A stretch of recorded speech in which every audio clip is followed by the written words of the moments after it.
But doing the tax practice, now, do you have somebody inside the office, or do you work with our viewers' tax accountant, or if they like to do taxes on their own, do you help try to explain it to them? How do taxes fit into the practice? Yeah, we certainly have people that we partner with, and then they use their current CPA or their current accountant they work with. If you're looking for someone, we can certainly refer you to some of the partners we like to work with when it comes to tax preparation. That is on our own roadmap of a tool we'd like to add, tax prep internally in the future. It'd be great to have that for clients. And that's one of the areas that we really need to focus in on when it comes to your retirement, because it's a huge concern for most of our clients as they walk in.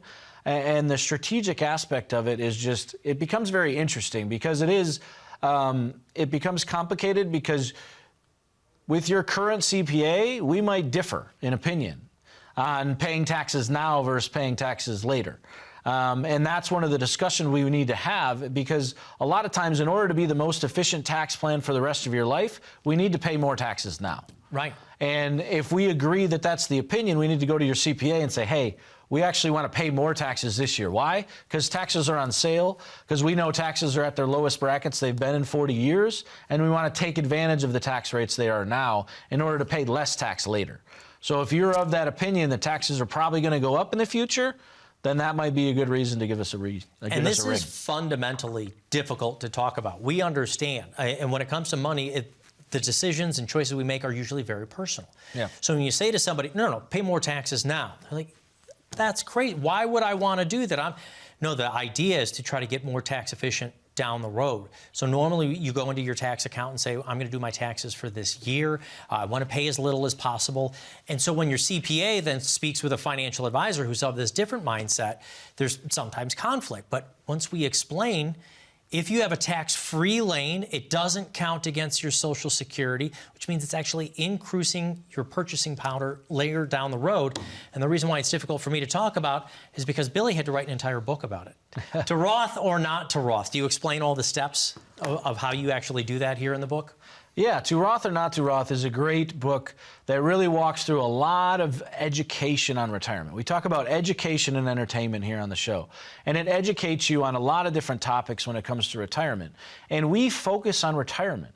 So when you think about like tools in the toolbox and having the right tool for the job, one of the things that's out there is a lot of advisors or brokers, they're focused on the accumulation phase in life, right? They want to meet you when you're 25 or 30 and starting to save for retirement, and they want to manage your investments, but that's really what they do. Their focus is on managing money, and really all they do is manage money.